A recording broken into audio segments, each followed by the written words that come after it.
വിശ്വതാണ്ഡവം. രചന ജിഫ്ന നിസാർ. അവതരണം ഷാഹുൽ മലയിൽ. Editing Faisal C എന്ന് ഊഞ്ഞേരി. നീ ഇവളും തമ്മിൽ ഈ ഫ്രണ്ട്ഷിപ്പ് അത് കോളേജിലെങ്കിലും ഒഴിവാക്കാൻ മാക്സിമം ശ്രദ്ധിക്കണം. കാരണം നിങ്ങളെ സംബന്ധിച്ച് അവിടെ രാഹുൽ നടത്തിയ ഒരു അപവാദം അത് സത്യമാണെന്ന് നിങ്ങളായിട്ട് തന്നെ പറയിപ്പിക്കാൻ ഒരു സാഹചര്യം ഉണ്ടാക്കി കൊടുത്തിട്ട് പിന്നെ അതിന്റെ പേരിൽ രാഹുലിന്റെ നെഞ്ചത്തോട് പാഞ്ഞേറിയിട്ട് യാതൊരു കാര്യം ഉണ്ടാവില്ല. യാതൊരു അയവുമില്ലാത്ത ടീന രണ്ടുപേരെയും പരമാവധി തമ്മിൽ അടുപ്പിക്കാതിരിക്കുക എന്നൊരു ഉദ്ദേശത്തോടു കൂടി അത് പറയുമ്പോൾ ആളെ കൂട്ടി അങ്ങോട്ട് വരണ്ടായിരുന്നു എന്നാണ് മിത്ര ആലോചിച്ച മുഴുവനും. ഇതിപ്പോൾ വിശ്വക്കും മുരുകനും മുന്നിൽ വെച്ചിട്ടൊരു വാക്കേറ്റം ഉണ്ടാവാതിരിക്കാൻ വേണ്ടിയിട്ടാണ് മനസ്സിലുള്ളതെല്ലാം പുറത്തേക്കിടാതെ മിത്ര ആത്മസംയമനം പാലിച്ച് നിൽക്കുന്നത്. ടീനയാവട്ടെ ആ അവസരം പരമാവധി മുതലെടുപ്പ് നടത്തുന്നുണ്ട്. മിത്രക്കത് മനസ്സിലായി. അങ്ങനെ മറ്റൊരാളെ പേടിച്ച് വേണ്ടെന്ന് വയ്ക്കാൻ മിത്രയും ഞാൻ അവിഹിതല്ലോ ടീന നടത്തുന്നത്. ടീനയുടെ നേരെ നോക്കിയാൽ ചോദിക്കുമ്പോൾ അതുവരെ ഉണ്ടായിരുന്ന മയമില്ലായിരുന്നു വിശ്വയുടെ മുഖത്തും വാക്കുകളിലും. അതെനിക്കറിയാം, അതുകൊണ്ട് അത് നീ എന്നെ പഠിപ്പിക്കേണ്ട കാര്യമല്ല. എന്നാലും നിങ്ങൾ തമ്മിൽ അവിടെ കൂടുതൽ അടുപ്പുണ്ടാക്കി കോളേജിലെ കുട്ടികൾക്ക് പറഞ്ഞു ചിരിക്കാൻ ഒരു അവസരം ഉണ്ടാക്കി കൊടുക്കണമെന്നാണ് ഞാൻ ഉദ്ദേശിച്ചത്. അത് ഇവൾക്ക് തന്നെയാ മോശം. നിനക്കെന്ത് കിട്ടുന്നല്ല ലാഭം. അപ്പോ ടീനയും വിട്ടുകൊടുക്കുന്നില്ല. നീ വന്നേ, നമുക്ക് പോയേക്കാം. ഇനിയൊന്നും പറയാനില്ലാത്ത പോലെ മിത്ര വേഗം എഴുന്നേറ്റ് കൈ പിടിച്ചു. നീ ഇങ്ങനെ ധൃതി കാണിക്കല്ലേ, ഏതായാലും ഇങ്ങോട്ട് വന്നല്ലേ, പറയാനുള്ള ഇപ്പോഴേ പറഞ്ഞ് അവസാനിപ്പിച്ചിട്ട് പോയാ ഇനി ഇങ്ങോട്ടേക്കുള്ള ഒരു വരവ് ഒഴിവാക്കി കിട്ടുമല്ലോ. ടീനയുടെ കൈ കുതിരി മാറ്റി കണ്ണടച്ചു പിടിച്ച് മിത്രയൊന്ന് ശ്വാസമെടുത്തു. സത്യത്തിൽ എന്താ നിന്റെ പ്രശ്നം? അങ്ങേയറ്റം ശാന്തതയോടെയാണ് മിത്ര ടീനയോട് അത് ചോദിച്ചത്. കാരണം അപ്പോൾ അവിടെ ഇരിക്കുന്ന ടീനയെ അവൾക്ക് യാതൊരു പരിചിതവും ഇല്ലായിരുന്നു. ടീനയുടെ ഇത്ര വൃത്തിയായിട്ടൊരു ഭാവം അവൾ അന്നുവരെയും കണ്ടിട്ട് പോലും ഇല്ലായിരുന്നു. എനിക്കെന്തു പ്രശ്നം? എനിക്കൊരു പ്രശ്നമില്ല. പക്ഷേ ഇവരായിട്ട് നിന്റെ ലൈഫിൽ ഒരു പ്രശ്നം ഉണ്ടാക്കിയതെന്ന് എനിക്ക് നിർബന്ധമുണ്ട്. അതുകൊണ്ട് എനിക്ക് പറയാനുള്ളത് ഞാൻ എവിടെയും പറയും. അതിനെനിക്ക് ആരെയും പേടിയില്ല. മിത്രയോടാണ് പറയുന്നെങ്കിലും ടീനയുടെ തുറിച്ചു നോട്ടം മുഴുവനും വിശ്വക്ക് നേരെയാണ്. അത് തന്നെയാണ് എനിക്കും പറയാനുള്ളത്. മിത്ര ഡെന്നീസ് മാത്യുവിന് ഈ എന്നോടുള്ള സൗഹൃദം തുടരാൻ താല്പര്യമില്ലെന്ന് അവളായിട്ട് തന്നെ പറയുന്ന നിമിഷം വരെയും അവൾ എൻ്റെ കൂട്ടുകാരി തന്നെയാവും. ആരെ പേടിച്ചും ഞാൻ ഒരിക്കലും ഉപേക്ഷിച്ച് കളയാത്ത എൻ്റെ നല്ലൊരു സൗഹൃദം. യാതൊരു കൂസലുമില്ലാത്ത വിശ്വയുടെ മറുപടി അത് തനിക്ക് നേരെയുള്ളൊരു വെല്ലുവിളിയാണോ എന്ന് പോലും ടീനക്ക് തോന്നിപ്പോയി. കള്ളത്തിൽ അധികാരം മൂടിവെക്കാൻ പറ്റില്ലടോ, അതോർത്തു നീ. വിശ്വയുടെ നേരെ നോക്കി അവളും ദേഷ്യത്തോടെ വിരൽ ചൂണ്ടിക്കൊണ്ട് പറഞ്ഞു. അത് കള്ളത്തരം ചെയ്യുന്നവര് ഭയന്നാ പോരെ മേഡം. അവനൊരു ചിരിയോടെ അവളെ നോക്കി. ബൈ വിശ്വ, ഞാൻ വിളിച്ചോളാം. ഇനി അവർ രണ്ടുപേരെയും ആ സംസാരം തുടരാൻ വിട്ടാൽ രണ്ടും കൂടി മുട്ടനടിയാവുന്നൊരു തോന്നലുണ്ടായതുകൊണ്ട് മിത്ര പിന്നെയൊന്നും ഓർക്കാതെ ടീനയെയും പിടിച്ചുകൊണ്ട് അവിടെ നിന്ന് ഇറങ്ങി. എന്തൊരു സാധനടാ കൂടെയുള്ള കുരിപ്പ്, എന്തൊരഹങ്കാരിയ. അവിടെ ഒടുക്കത്തൊരു സംശയങ്ങള്. അവർ പോയ വഴിയെ നോക്കി മുരുകൻ ദേഷ്യത്തോടെ ചോദിച്ചു. അത് അഹങ്കാരമൊന്നല്ലല്ലോ മുരുക, വിവേകമാണ്. അങ്ങനെയും പറയാം. അവർ പോയ വഴിയെ തന്നെ നോക്കിയിട്ടാണ് വിശ്വയും പറയുന്നത്. മുരുകൻ മുഖം ചൊളിച്ചുകൊണ്ട് അവനെ നോക്കി. പിന്നെ ടീനയുടെ സംശയങ്ങള് അതും സത്യമല്ലേ? അവൾ ഊഹിച്ച പോലെ മിത്രയെ ചതിയിൽപ്പെടുത്തുക എന്ന് തന്നെയല്ലേ നമ്മുടെ ഉദ്ദേശം. അതിനുവേണ്ടി ഓരോ അവസരങ്ങളും നമ്മൾ തന്നെ ഉണ്ടാക്കിയെടുക്കുന്നതല്ലേ? കൂട്ടുകാരി ഒരു അപകടത്തിൽ നിന്ന് രക്ഷിക്കുക തന്നെയല്ലേ അവളുടെ ഉള്ളിലുള്ളത്. അതിനു വേണ്ടിയിട്ടല്ലേ അവൾ അത്രയും സംസാരിച്ച മുഴുവനും. അതെങ്ങനെ അഹങ്കാരം എന്ന് പറയാൻ കഴിയും മുരുക? വിശ്വയുടെ വാക്കുകൾ. മുരുകൻ പിന്നെയൊന്നും പറയാനില്ലാത്ത പോലെ തിണ്ണയിൽ വെച്ച ഗ്ലാസും എടുത്തുകൊണ്ട് അവൻ അകത്തേക്ക് പോയി. വിശ്വ അപ്പോഴും അവിടെ തന്നെ ഇരുന്നുകൊണ്ടെന്തോ ചിന്തിക്കുകയായിരുന്നു. ഞാൻ അപ്പോഴേ പറഞ്ഞ ഇപ്പൊ എന്തായി? നിനക്ക് സമാധാനമല്ലോ അല്ലേ? ടീനക്ക് കലിയടങ്ങുന്നില്ല. 2 ദിവസങ്ങൾക്ക് ശേഷം അന്നാണ് പിന്നെ അവൾ വിശ്വയുടെ കാര്യം പറയുന്നത്. അന്ന് അവന്റെ വീട്ടിൽ നിന്ന് ഇറങ്ങിയപ്പോ നിമിഷം മുതൽ വീണ്ടും ഒരു വഴക്ക് മിത്ര പ്രതീക്ഷിക്കുന്നുണ്ടായിരുന്നെങ്കിലും അവൾ പിന്നെയൊന്നും അതിനെക്കുറിച്ച് പറഞ്ഞില്ല. മിത്ര അങ്ങോട്ട് കയറി ചോദിച്ചതുമില്ല. ഇപ്പോഴിങ്ങനെ കരിപ്പിട്ട് പറയാനൊരു കാരണമുണ്ട്. ആഗണിച്ചു പോയാൽ രാവിലെ ഒന്ന് കോളേജിൽ പബ്ലിഷ് ചെയ്ത വിശ്വയുമൊത്തുള്ള പിക്ചർ അതെല്ലാവരും മറക്കുമെന്നും പിന്നെ ആരും അതിനെക്കുറിച്ചൊരു ചോദ്യമോ പറച്ചിലോ ഉണ്ടാവില്ലെന്നൊക്കെയുള്ള ധാരണകളാണ് മാറി മറിഞ്ഞത്. ആരും ഒന്നും മറന്നില്ലെന്ന് മാത്രമല്ല, മിത്രയെ കാണുമ്പോൾ ചിരിയുണ്ട്. നേരിട്ടൊന്നും ആരും പറയുന്നില്ല. പക്ഷേ കോളേജ് മൊത്തത്തിൽ വിശ്വയുടെ പെണ്ണ് എന്നൊരു പേര് മിത്രയ്ക്ക് വന്നു ചേർന്ന പോലെ അവളെ കാണുമ്പോഴുള്ള ചിരികൾക്ക് പുറമെ ഈണത്തിൽ പാടി രസിക്കുന്ന പ്രണയഗാനങ്ങൾ. മിത്രയ്ക്ക് അപ്പോഴും വലിയ കുലുക്കൊന്നുമില്ലെങ്കിലും ആൾക്കുള്ള കൂടി ടീന ചെയ്യുന്നുണ്ട്. അവൾ അങ്ങോട്ട് കയറി കരിപ്പിട്ട് വഴക്കൂടുമ്പോൾ എതിരെയുള്ളവർ ആവേശത്തിലാവും. ഞാൻ എന്ത് ചെയ്യുന്ന ടീന? തന്നെ തുറിച്ചു നോക്കുന്ന ടീനയെ നോക്കി മിത്ര ചിരിയോടെ ചോദിച്ചു. നീയൊന്നും ചെയ്യുന്നില്ല, ചെയ്തിടത്തോളം കൊണ്ട് നീ ഇത്രയും എത്തിച്ചല്ലോ, ഇനിയിപ്പോ ഇതിലും വലുതെന്താ? ടീന പല്ലടിച്ചുകൊണ്ട് അമർഷ അടക്കി വെക്കാൻ ശ്രമിച്ചു. നിനക്ക് എന്താ ടീന വെറുതെ ദേഷ്യം കാണിച്ചിട്ട്? നീ അങ്ങോട്ട് കയറി വഴക്കുണ്ടാക്കുമ്പോഴേ പറയുന്നവർക്ക് ഹരം. നീ മിണ്ടാ നിൽക്ക്, അപ്പൊ അവരും പറഞ്ഞു മടുത്ത് നിർത്തിപ്പോവും. ഇതൊരുമാതിരി. മിത്രക്ക് നീരസമാണ്. ആടി, ഇനി ഞാനും കൂടി നിന്നെപ്പോലെ ഊമ കളിക്കാം. പറയുന്നവർ പറഞ്ഞോട്ടെ, എനിക്ക് എന്നുള്ളത് നിന്റെ നയം കാണുമ്പോഴാ എനിക്ക്. അവരങ്ങനെ പറയും നീ വിചാരിച്ചിട്ട് നിർത്താൻ പറ്റിയോ? ഇല്ലല്ലോ ടീന. ഇനിയിപ്പം ഞാൻ കയറി ഇടപെട്ടാലും ഇത് തന്നെയാവും റിസൾട്ട്. എങ്കിൽ പിന്നെ മിണ്ടാക്കുന്നല്ല തമ്മിൽ ഭേദം.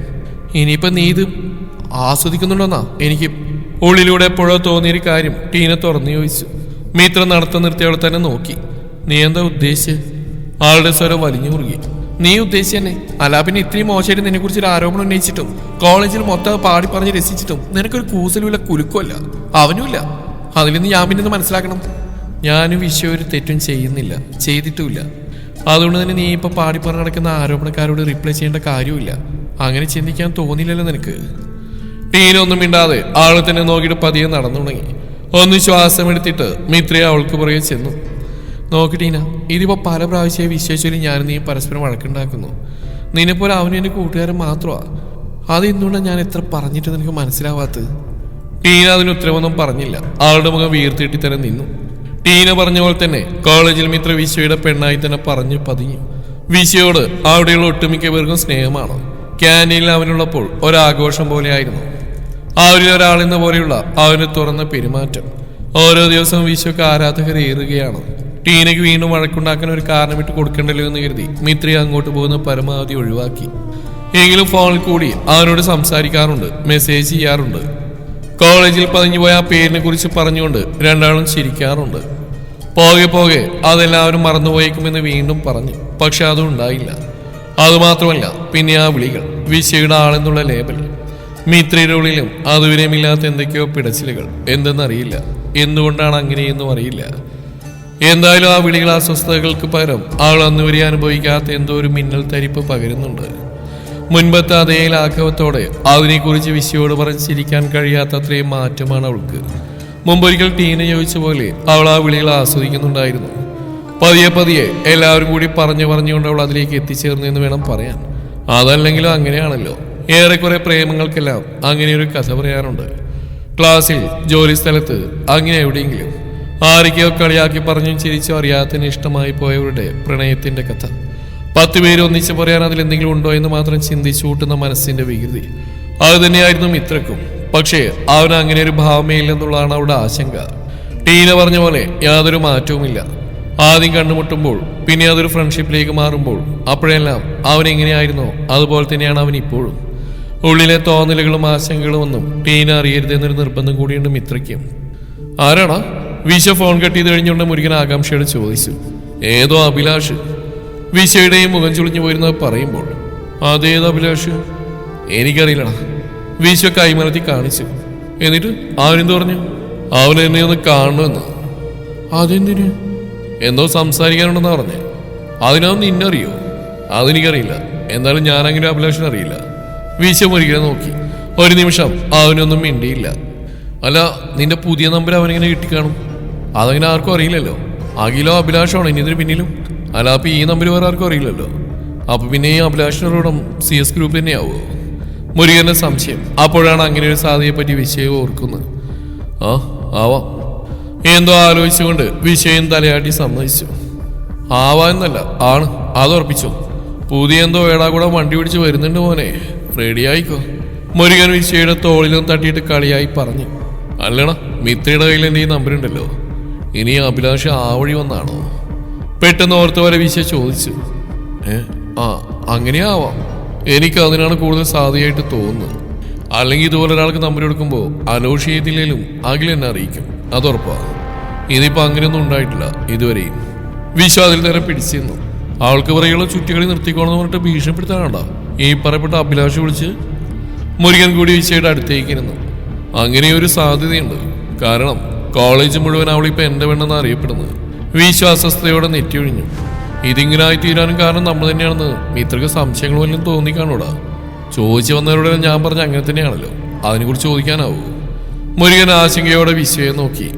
ഇന്നലെ വിളിച്ചപ്പോൾ പോലും അങ്ങനെയൊരു സംശയങ്ങളൊന്നും അവൾക്കുള്ള പോലെ എനിക്ക് ഫീൽ ചെയ്തില്ല. ഇനി അവൾ അങ്ങനെ അഭിനയിച്ചാണോ എന്നും അറിയില്ല. എന്തായാലും നമ്മൾ എന്നും പ്രതീക്ഷിക്കണം. വിശ്വയും ആശങ്കയിലാണ്. തന്നെ എനിക്കൊന്ന് കാണണം, കുറച്ച് കാര്യങ്ങൾ ക്ലിയർ ചെയ്യാനുണ്ട്. വിശ്വയ്ക്ക് എവിടെ വരാൻ പറ്റും എന്ന് ചോദിക്കുന്ന അഭിലാഷിന് വല്ലാത്തൊരു ഗൗരവമുണ്ടായിരുന്നു. ആ ഇരിപ്പിൽ വിശ്വ അതിനെക്കുറിച്ചാണ് ഓർത്തത്. അഭി, നീ ഞാൻ പറഞ്ഞത് മറന്നിട്ടില്ലല്ലോ അല്ലേ? ടീന വീണ് ചോദിച്ചു. ഇല്ലടി, എല്ലാം ഓർമ്മയുണ്ട്, അഭി പറഞ്ഞു. ഒന്നുപോലും ഇടാതെ എല്ലാവരോടും എണ്ണി ചോദിക്കണം, എല്ലാത്തിനും ഉത്തരം പറയിപ്പിക്കണം അവനെ കൊണ്ട്. അവൻ്റെ ഒരു സഹായം അത് ഇന്നത്തോടെ നിർത്തിയേക്കാൻ പറഞ്ഞേക്കണം. മിത്രയുടെ നിസ്മയത്തെ അവന് സ്വപ്നം കാണാവുന്നതിൽ അകലെയാണെന്ന് അവനെ പറഞ്ഞ് ബോധ്യപ്പെടുത്തി കൊടുക്കണം. അവൻ്റെ ഒരു ടീനൊക്കെ കലിയിരുന്നില്ല. എന്റെ പൊന്ന് ടീനെ നീ ഒന്ന് അടങ്ങ്. ഞാൻ ആദ്യം അവനെ പോയെന്ന് കാണട്ടെ. എന്താണ് അവന്റെ ഉദ്ദേശം എന്നൊന്ന് പോയി അറിയട്ടെ. അതുവരെയും നീ ഒന്ന് ക്ഷമി. ഞാനുകൂടി വരായിരുന്നു, എനിക്കുണ്ട് അവനോട് പറയാൻ. ടീന അവിടെ ആഗ്രഹം പറഞ്ഞു. ആ ഫസ്റ്റ് അതിന്റെ കുറവുകൂടിയുണ്ട്. അള്ളി തന്നെ കാണുമ്പോഴെല്ലാം അവനെ കയറി ചൊറിഞ്ഞിരുന്ന മതിയായില്ലേ? എനിക്ക് അവനെ രണ്ടു കൊടുത്താലേ കരി തീരൂ. അവന് വേണ്ടാത്ത ഉദ്ദേശമല്ലാണെങ്കിൽ ഞാൻ അതിനുള്ള അവസരം നിനക്ക് തന്നിരിക്കും. അഭി വാക്കുകൊടുത്തു. അതോടെ ടീന അല്പവും നടങ്ങി. എബിയെ കൂടി കൊണ്ടുപോകണം. മിത്ര അവന്റെ പെണ്ണാണെന്ന് അവനെ കൊണ്ട് തന്നെ നീ പറയിപ്പിക്കണം. അവന്റെ ആ പഴമിഴിഞ്ഞ സ്വഭാവ താൽക്കാലം ഒന്ന് മാറ്റി വെച്ചില്ലെങ്കിൽ മറ്റവനാളെ കൊണ്ടുപോകുന്ന എബിയോട് നീ പറയണം. ഞാൻ പറയാം, അവനെ കൊണ്ടുപോവാം. അതും സമ്മതിച്ചു.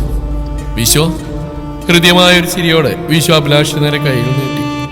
അവന്റെ ആ കൈകൾ ചേർത്ത് പിടിച്ച് കുലുക്കുമ്പോൾ അങ്ങോട്ട് വരുന്നവരെയും തന്റെ മനസ്സിലുണ്ടായിരുന്ന മുൻധാരണകളെല്ലാം തെറ്റിപ്പോയൊരു വൈക്ലഭ്യം അഭിലാഷിന്റെ മുഖത്തുണ്ടായിരുന്നു. കരിനീല കളറുള്ള ഒരു ഷർട്ടും അതിലേക്ക് മാച്ച് ചെയ്യുന്ന ജീൻസും വെട്ടിയൊതുക്കി ചീകി മനോഹരമായ അവന്റെ മുടിയിലേക്കും ഡ്രീം ചെയ്ത് ഷേപ്പ് വരുത്തിയ താടിയിലേക്കും മീശയിലേക്കും അബിയുടെ നോട്ടം പതിഞ്ഞു. കഴുത്തിൽ ചുറ്റിക്കിടക്കുന്ന സ്വർണ്ണമാലയും കയ്യിൽ ഇടിയം വളയും അങ്ങനെ മിത്രയുടെ പാതിയാവാൻ വേണ്ടുന്ന എല്ലാ യോഗ്യതകളോടും കൂടിയ വിശ്വയെ കാണുമ്പോൾ അഭിലാഷിന് പറഞ്ഞറിയിക്കാൻ കഴിയാത്ത ഒരു അസ്വസ്ഥയാണ് തോന്നുന്നത്. ടീനയുടെ സംസാരത്തിൽ നിന്നും അങ്ങനെ ഒരാളെ അല്ലായിരുന്നു അവൻ സങ്കല്പിച്ചിരുന്നത്. കോളേജ് ക്യാൻറ്റീൻ ഏറ്റെടുത്ത് നടത്താമെന്നൊരു വെടക്ക് പയ്യൻ. വിഷയെക്കുറിച്ച് കേട്ടപ്പോൾ അതാണ് ആദ്യം തോന്നിയ തന്നെ. ഇതിപ്പോൾ ഇവനിലേക്ക് മിത്രക്കൊരു ചായ്വ് തോന്നിയെങ്കിൽ തന്നെ അതിനവളെ ഒരിക്കലും കുറ്റം പറയാൻ കഴിയില്ലെന്ന പോലെ ചങ്കുറപ്പുള്ള ഒരാളിന്റെ പൂർണ്ണതയിൽ അബിക്ക് മുന്നിൽ വിശ്വ അങ്ങനെ നിവർന്ന് നിന്നു. അവൻ വന്നിറങ്ങിയ വില കൂടിയ കാറിലേക്കും അവന്റെ കയ്യിലുള്ള ഫോണിലേക്കുമെല്ലാം അഭിലാഷിന്റെ കണ്ണുകൾ മാറി മാറി പതിഞ്ഞു. ഒരു വേള ഒരു വിലയിരുത്തൽ പോലെ അബി തനിക്ക് പുറകിൽ നിൽക്കുന്ന എബിയെ കൂടി ഒന്ന് തിരിഞ്ഞു നോക്കി. അവനെ കൂടി കൊണ്ടുപോകണമെന്ന് ടീനയുടെ കർശന നിർദ്ദേശമുള്ളതായിരുന്നു. അതിപ്പോൾ വേണ്ടായിരുന്നു എന്നാണ് എബിയെ നോക്കിയ നിമിഷം തന്നെ അബിക്ക് തോന്നിയത്. തന്റെ അതേ അവസ്ഥ, അല്ലെങ്കിൽ അതിനേക്കാൾ ദയനീയമായ ഒരവസ്ഥയിലാണവൻ. അവന്റെ മുഖത്തേക്ക് നോക്കുമ്പോൾ അബിക്ക് സങ്കടമാണ് തോന്നിയത്. തന്നെ പോലെ തന്നെയാവും അവനും ചിന്തിച്ചിട്ടുണ്ടാവുക. വിശ്വയുടെ രൂപവും അവന്റെ ചിരിയും നോട്ടവും സംസാരവും നിൽപ്പുമെല്ലാം അതിലെല്ലാം വല്ലാത്തൊരു ആത്മവിശ്വാസം ഉണ്ടായിരുന്നു. ഹായ്. അതേ ചിരിയോടെ തന്നെ എബിക്ക് നേരെ വിശ്വ കൈ നീട്ടി കാണിക്കുമ്പോൾ വരുത്തി കൂടിയ ചിരിയോടെയാണ് എബിൻ ആ കൈകളെ സ്വീകരിച്ചത്. എബിൻ പതിഞ്ഞു പോയിരുന്ന അവന്റെ ശബ്ദം പോലും വിശ്വയെ കണ്ട മാത്രയിൽ തന്നെ അവനുള്ളിൽ ഒരു നഷ്ടബോധത്തിന്റെ ചുഴലിക്കാറ്റ് രൂപപ്പെട്ട പോലെയായിരുന്നു. തുറന്നു പറഞ്ഞിട്ടും തിരിച്ചു കിട്ടാതെ എന്തെങ്കിലും തിരികെ കിട്ടിയേക്കുമെന്ന് അവനേറെ കൊതിക്കുന്ന കാത്തിരിക്കുന്ന മിത്രയുടെ പ്രണയം. അതിലിനി വലിയൊരു പ്രതീക്ഷയൊന്നും വേണ്ടെന്നൊരു വിങ്ങിൽ എബിയുടെ മുഖം നിറഞ്ഞു നിന്നു. മുന്നിൽ നിൽക്കുന്നവൻ അവനെല്ലാം കൊണ്ടും മിത്രയ്ക്ക് യോജിക്കുന്നവൻ തന്നെ.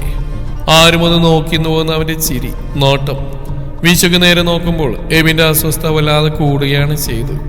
വെറുതെ എന്നുള്ള ടീനവന്റെ കാര്യത്തിൽ ഇത്രത്തോളം ടെൻഷൻ അടിക്കുന്നെന്നും എത്രയും വേഗത്തിൽ ഇവനെ വന്ന് മീറ്റ് ചെയ്യണം നിർബന്ധിച്ചെന്നും വിശ്വയെ കാണാൻ പോരുമ്പോൾ എബിയെ കൂടി എന്തായാലും കൊണ്ടുപോകണമെന്നും അവനും ഇത്രയും തമ്മിലുള്ള ബന്ധം കുറച്ചുകൂടി തന്നെ വിശ്വയെ പറഞ്ഞു കേൾപ്പിക്കണമെന്ന് നിർബന്ധം പിടിച്ചെന്ന് അവർക്ക് രണ്ടുപേർക്ക് ആ നിമിഷം മനസ്സിലായി.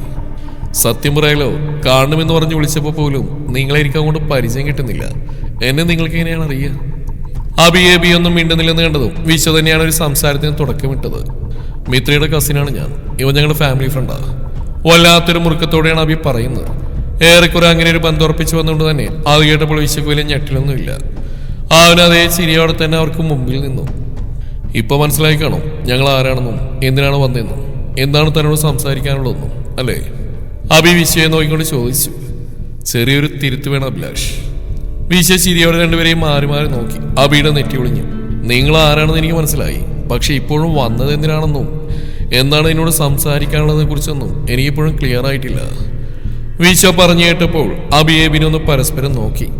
അതിനിപ്പോ എന്ത് തന്നെയായാലും നമുക്കിവിടെ ഇങ്ങനെ അന്യരെ പോലെ സംസാരിച്ച് കാലഴിക്കേണ്ട കാര്യമൊന്നുമില്ലല്ലോ. ഞാൻ മിത്രയുടെ ഫ്രണ്ടാണ്. അങ്ങനെയാകുമ്പോൾ അവളുടെ കസിനും ഫാമിലി ഫ്രണ്ടും എനിക്ക് അങ്ങനെ തന്നെയാണ്. വിശ്വ എന്താണ് പറഞ്ഞു വരുന്നതെന്ന് അറിയാത്തൊരു അങ്കലാപ്പുണ്ടായിരുന്നു അഭിലാഷിനെ എബിക്കും. ദാ അവിടെ ഒരു റെസ്റ്റോറൻ്റ് ഉണ്ട്, നമുക്ക് അങ്ങോട്ട് ഇരുന്നുകൊണ്ട് സംസാരിച്ചാലോ? നിങ്ങൾക്ക് പറയാനുള്ളതും എനിക്ക് കേൾക്കാനുള്ളതും സ്വസ്ഥമായിട്ട് ചെയ്യാമല്ലോ. ആരും നിൽക്കുന്നതിന്റെ കുറച്ച് മാറിയുള്ള ഒരു കെട്ടിടം ചൂണ്ടി വിശ്വ പറയുമ്പോൾ രണ്ടുപേരും പരസ്പരം നോക്കി എന്ത് തീരുമാനിക്കണമെന്ന് കണ്ണുകൾ കൊണ്ടൊരു സന്ദേശം കൊടുത്തു. അവരുടെ മൗന സംവാദങ്ങളെല്ലാം മനസ്സിലായിട്ടും അതൊന്നും മനസ്സിലാവാത്ത പോലെയായിരുന്നു വിശ്വയുടെ നിൽപ്പ്.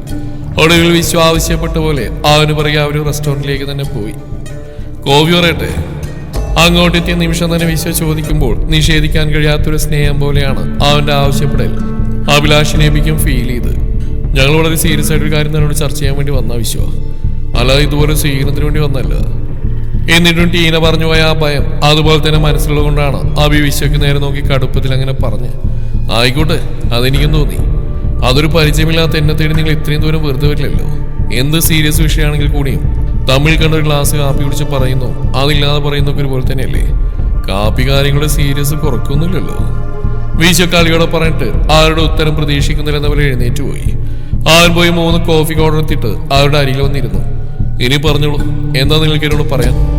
വീശ ചോദിക്കുമ്പോൾ അബിയബിനൊന്ന് പരസ്പരം നോക്കി. എന്താ എന്റെ ഉദ്ദേശം? അബി കണ്ണിലേക്ക് നോക്കി ചോദിക്കുമ്പോൾ വിശയുടെ മുഖം ചുളിഞ്ഞു. എനിക്ക് ചോദ്യം മനസ്സിലായില്ല. പറഞ്ഞിരിക്കുകയാണെങ്കിൽ എനിക്കതിനുള്ള ആൻസർ പറയായിരുന്നു. താനും ഇത്രയും നമ്മൾ ഫ്രണ്ടാണെന്ന് പറയുന്നു. സത്യത്തിൽ അത് തന്നെയാണോ തന്നെ മനസ്സിലും? ആൾക്ക് തന്നോടുള്ള അതേ ഫ്രണ്ട്ഷിപ്പ് തന്നെയാണോ തനിക്ക് അവളോടുള്ളതെന്നറിയാൻ ഞങ്ങൾക്കൊരു ആഗ്രഹമുണ്ട്. അബി പറഞ്ഞു നിർത്തി. ഇരുവരും പരസ്പരം അവന്റെ മുഖത്തേക്ക് നോക്കി. തുടരും ഈ കഥയുടെ ബാക്കി ഭാഗം നാളെ ഇതേ സമയം.